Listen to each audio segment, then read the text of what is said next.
Si nos aferramos simplemente estrictamente a la historia, especialmente a la historia de lo que fue la América española, el término más correcto para mí es Hispanoamérica, porque es precisamente digamos, la América que habla en español, ¿no?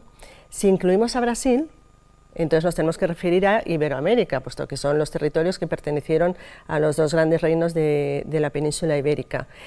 Luego se inventó el término de América Latina o de Latinoamérica, y realmente el término se lo inventó un chileno pues en los primeros años de la República, se llama Bilbao, y lo hizo precisamente para que hasta en el nombre no apareciera España. O sea, claramente es un acto de propaganda, no queremos, digamos, tener o mantener esa herencia, esa presencia de la herencia española, y utilizamos el término Latinoamérica.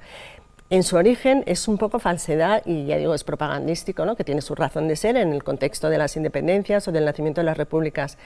¿Qué sucede? Que ahora mismo, desde el punto de vista de las relaciones internacionales, el concepto de América Latina y Caribe es el que se aplica a todo el territorio americano que no sea de origen anglosajón o francés.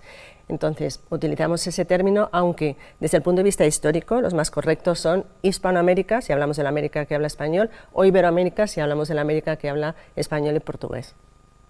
Tenemos que hablar, yo creo, de descubrimiento de América. Es verdad que en el 5º centenario de la llegada de Cristóbal Colón a América se hablaba se empezó a utilizar el término encuentro porque parecía que descubrimiento era un poco peyorativo para los pueblos de allí, y se decía, no, si es que ellos ya se habían descubierto a sí mismos. Aquí hay un tema que yo creo que también es digamos, de justicia histórica, ¿no? Y es que hay alguien que sale a descubrir algo, ¿no? Ese alguien son los castellanos, que venían de un mundo que conocía 3 continentes ya: Europa, Asia, África. Por eso cuando se llega a América se empezó a hablar de la cuarta orbis pars, la cuarta parte del mundo. Y entonces esto hace que sí haya un descubrimiento. Y por otro lado, el que América se conocía a sí mismo, pienso que es una afirmación que hay que matizar, puesto que América no existía como América, había muchos pueblos que poblaban el solar americano, el solar de lo que hoy llamamos América, pero no había un autoconocimiento del conjunto de América. La identidad de conjunto la va a dar España para la parte de mayor superficie, ¿no? Y luego la darán los ingleses, los franceses a los territorios que ellos han colonizado, pero realmente yo sí pienso que hubo un descubrimiento, porque fue la incorporación de la cuarta parte, luego ya nos quedará el continente, nos queda Australia, pero sí hay un descubrimiento de un territorio. América no se entiende, la América española no se entiende sin el cristianismo, de la misma manera que España no se entiende sin el cristianismo, y en concreto sin el catolicismo, ¿no? Porque la España que surge en el mundo moderno, en la Edad Moderna, aunque España realmente como entidad política independiente ya existía en la época de los visigodos, se perdió con la invasión de los musulmanes y se fue recuperando poco a poco, ¿no? Pero el ser español existía ya desde el tiempo visigodo. Cuando los reyes católicos configuran el Estado moderno, tienen muy claro que hay que construirlo sobre una serie de pilares, y uno de ellos es el catolicismo. Entonces, ese catolicismo es lo que permea todas las actividades culturales, políticas, jurídicas de la monarquía hispánica, y lógicamente eso es lo que se va a trasladar a América, puesto que América se incorpora a España a través de Castilla como un reino más. Entonces, incluso es quizá más visible a día de hoy, puesto que 2/3 de la Iglesia Católica están en la América española. Entonces no se entiende España sin el catolicismo, no se entiende la América española, Hispanoamérica, sin el catolicismo. Sobre la actividad de los españoles en América, primero nos tenemos que poner en contexto. Estamos hablando de finales del siglo XV y principios, y luego ya todo el siglo XVI, XVII y XVIII. Hay un contexto de partida. Ese contexto de partida es que se admitía la guerra de conquista. Entonces, lo que pasa es que en el caso español hay una variante, y es que la reina católica asume, porque así se lo pide el Papa Alejandro VI, asume la responsabilidad y la misión de poner en marcha un proceso de evangelización en un territorio que al principio era las islas que descubrió Cristóbal Colón, pero que luego va a ser muchísimo más, porque al principio recordemos que Colón pretendía llegar a Asia. Por lo tanto, primero tenemos que, o vamos a partir, ¿no?, de que hubo una conquista armada, pero es la misma que hubiera hecho cualquier otro pueblo americano, porque es que lo que los españoles encontraron en América son grandes estados, dos grandes estados, el estado azteca, el estado inca, que han conquistado por la fuerza y por la fuerza de las armas a los territorios que les están sometidos, ¿no? Entonces España hace lo mismo, es una conquista, pero con una variante, ¿no? Y es que desde el primer momento Isabel la Católica, que es quien impulsa primero los viajes de Colón, pero luego todo el proceso de descubrimiento y de evangelización, lo que dice es que si esos pueblos, los pueblos que habitan el Nuevo Mundo, van a poder ser bautizados, o sea, si van a ser evangelizados, necesariamente tienen que ser bautizados. Y lo que está muy claro es que a un bautizado no se le puede esclavizar, con lo cual todos los habitantes de las Indias, se hablaba, ¿no?, porque no se hablaba de América, tienen que ser incorporados como súbditos libres de la corona de Castilla. Esa es la realidad jurídica, política, esa es la voluntad de los reyes.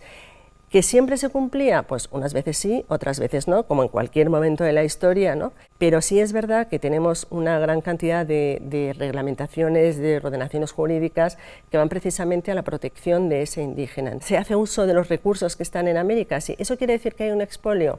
No. No hubo expolio. Los territorios americanos se incorporan como reinos a la monarquía hispánica y por lo tanto los recursos van a girar, digamos, un reparto de recursos entre todos los territorios de la monarquía. Y podemos pensar, y es cierto, ¿no?, que vino mucho oro y mucha plata de América, pero también tenemos que pensar en qué aportó España a América. Y si empezamos a pensar en las casi 30 universidades que había en América cuando se independizó, en los centenares de hospitales, de escuelas, de catedrales, de ciudades construidas según los parámetros del Renacimiento, ¿no?, que era un poco la vuelta al mundo urbano de Roma, entonces ese flujo de recursos se entiende mejor. Claro, si solo contamos oro y plata, efectivamente vino mucho aquí, pero es que se invirtió mucho allí, ¿no? Entonces, expolio yo lo erradicaría del concepto de historia de América. Y el genocidio, con mayor motivo. El genocidio es, digamos, según los términos del diccionario de la Academia Española, es la voluntad de exterminar a un pueblo por motivos étnicos, religiosos o políticos. Y eso no lo hay en ningún momento en España. Es verdad que hay nativos que mueren en las guerras de conquista, lógicamente los españoles están mejor preparados con sus armas de fuego para las guerras, pero lo que diezma a la población americana son las enfermedades, porque no estaban, los indios no habían generado anticuerpos, ¿no?, contra esas enfermedades que tenían un largo recorrido en Europa.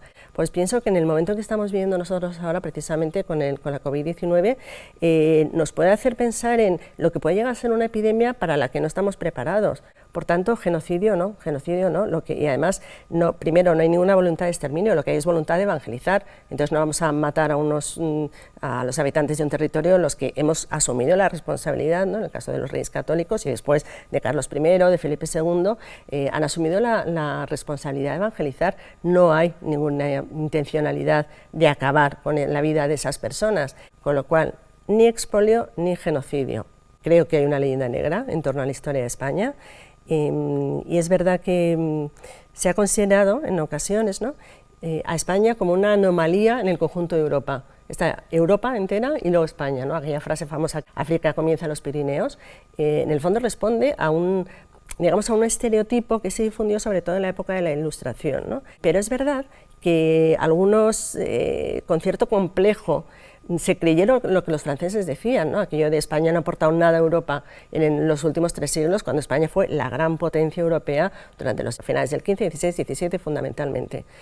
Entonces, eso es lo que se recupera en la Ilustración, pero obedece a algo que ya se había ido construyendo prácticamente desde el principio de la conquista de América, y es que, claro, América es el Nuevo Mundo, las Indias, son muy apetitosos para el resto de Europa, y lo que ha descubierto Colón no es una ruta hacia Asia, sino que es un nuevo mundo, entonces empiezan a mirar hacia las Indias y tratan por todos los medios los enemigos de España, que van siendo sistemáticos unos tras otros, ¿no? Pues en parte Francia, después vendrá Inglaterra, la gran enemiga de España, porque es la gran rival de España en el mar, los holandeses, los Países Bajos, que quieren independizarse de Felipe II. Entonces se crea toda una propaganda contra España, y la base de esa propaganda es qué mal lo está haciendo España en América, luego vamos a ayudarnos, decían a Europa, ayudarnos a quitarnos de encima a este rey que lo está haciendo tan mal en América. Entonces, claro, estamos hablando de una época, el siglo XVI, el siglo XVII, en la que se leía muy poquito, la población europea es prácticamente analfabeta, ¿no? Entonces, ¿qué es lo que tiene mucho efecto, mucha visibilidad? Los pasquines, los carteles. Entonces hay una serie de grabadores holandeses que difunden unas imágenes terroríficas de España en América, muchas veces acompañadas de los textos de un personaje muy interesante que es Bartolomé de las Casas. Bartolomé de las Casas parece que es el único que defendió a los indígenas en América, ¿no? Y esto es un error. O sea, yo no quito ningún mérito a Bartolomé de las Casas, porque su preocupación, sin duda, fue sincera por la persona del indio. Ahora, sí quito credibilidad a los datos, a las cifras que aporta. Pero digamos, lo que para mí es llamativo es que Bartolomé de las Casas es un discípulo de la comunidad de dominicos de la Española que ya llevaban años trabajando por la protección de los súbditos americanos. O sea, Bartolomé de las Casas, desde determinados sectores de la izquierda, desde determinados sectores del indigenismo, se está presentando como una voz que clama en un desierto que es esa España negra, inquisitorial, triste, de la censura, y es el único. ¿Qué sucede? Que sus argumentos, para que tengan más peso, los pone por escrito con unas cifras que son imposibles, o sea, la de millones de personas que dice Bartolomé de las Casas que murieron por las conquistas o por el trabajo excesivo, son imposibles, son irreales. O sea, no hay arma de fuego del siglo XVI que consiga la cantidad de muertos de la que habla Las Casas, ¿no? Pero al final esos textos son utilizados en Europa para deformar la presencia española en América. Entonces, ¿que la intención de Las Casas es buena? Sí. ¿Que se ha manipulado tremendamente? También. La evangelización de América la hicieron fundamentalmente las órdenes religiosas, ¿no? Porque el clero secular permaneció más en los ámbitos europeos, de las ciudades donde vivían mayoría de españoles, ¿no? Entonces, el adentrarse en territorios desconocidos lo hicieron fundamentalmente órdenes religiosas, y las más importantes que trabajaron en América fueron sin duda los franciscanos, los dominicos, los agustinos, los mercedarios y los jesuitas, que lógicamente son de fundación más tardía y son los últimos que se incorporan. Los miembros de las órdenes religiosas les mueve lógicamente el afán de evangelización. O sea, en España podían estar muy bien. Entonces el hecho de lanzarse una aventura, primero en la navegación oceánica, porque además no podemos olvidar que cuando hablamos de las Indias estamos hablando de Filipinas también. Los evangelizadores, los misioneros, los religiosos se internaban en las selvas, en los desiertos, en cualquier espacio donde supieran que podían llevar la fe de Jesucristo, a veces, sobre todo al principio con la protección de soldados, pero muchas veces estaban solos, ¿no? Y estaban solos frente a pueblos que no podían no comprender lo que se les iba a enseñar, ¿no? Entonces aquí es muy interesante también, más aparte digamos, del riesgo, la valentía, el reto que suponía entrar en territorios desconocidos y en los que no sabían si realmente iba a aprender la fe de Jesucristo, y no sabían tampoco si ellos iban a salir bien parados, ¿no? de esa predicación. Pero es muy interesante el grandísimo esfuerzo que hacen los misioneros por adaptar la predicación de la fe a realidades tan diferentes culturalmente de lo que había en Europa. Se inventan catecismos pictográficos para comprender la doctrina cristiana a base de dibujos. Se obligan, y de hecho la corona obliga a los misioneros a aprender lenguas indígenas para que resulte más fácil a las poblaciones nativas comprender la realidad del Evangelio, tanto la doctrina católica como la moral católica, en su propio idioma. Esto supone un esfuerzo inmenso, porque además un misionero a lo largo de su vida podía estar recorriendo, pues yo que sé, una gran parte del norte de México, encontrando a pueblos distintos, lo que suponía que tenía que ir aprendiendo lenguas diferentes, ¿no? En las universidades se establecen cátedras de lenguas indígenas. Entre esas, ese intentar, ¿no? De manera espontánea adaptarse a las realidades, se genera el teatro evangelizador, que era algo que ya existía en España, ¿no? Y ahí porque es la manera de intentar dar visibilidad a una doctrina que para los nativos americanos es complicada de entender. O sea, explicar la Trinidad sin que caigan son tres dioses es complicado. Explicar la Eucaristía en unos pueblos que algunos de ellos habían practicado el canibalismo, es complicado explicar la Eucaristía diciendo que no tiene nada que ver con la práctica de la antropofagia o el canibalismo, ¿no? Entonces, van improvisando y realmente son muy, muy creativos, ¿no?, a la hora de explicar la fe y la moral católicas. La independencia de América iba a llegar, antes o después tenía que llegar. De hecho, en España se plantean unas propuestas de vamos a intentar romper los lazos con América de manera no traumática. Es decir, ya desde el siglo XVIII, desde finales del XVIII, se veía venir que América acabaría siendo independiente como habían sido los Estados Unidos, ¿no? También es cierto que desde que llegaron los Borbones las cosas cambian para España, cambian lógicamente para América, ¿no? Los Borbones tienen una tradición de gobierno, la francesa, muy centralista, que no era la tradición de los Habsburgo, entonces tratan de eliminar las diferencias de todos los territorios de la monarquía. Y de alguna manera se busca también el crecimiento económico y el hacer una explotación económica en todos los territorios de la monarquía y se dirige la vista hacia los territorios americanos. En este momento es cuando quizás sí podría haber un paso hacia un colonialismo más del tipo contemporáneo que conocemos nosotros, ¿no? O sea, las cosas claramente cambian con los Borbones, ¿no? Es verdad también que esas independencias que podrían haber tenido lugar de una manera menos traumática, al final tienen un fuerte componente de guerra civil, porque en América unos querían romper con España, pero muchos otros no. Entre las propias comunidades indígenas hay partidarios, o sea, se unen a los ejércitos realistas y otros se unen a los ejércitos llamados patriotas, ¿no?, de la independencia. Pero es verdad que aquí también hay una carga subyacente de ideología, las sociedades secretas que funcionan en España, muchas de ellas potenciadas por Inglaterra, porque claro, no podemos olvidar que España ha ayudado a la independencia de los Estados Unidos y eso Inglaterra no se lo perdona.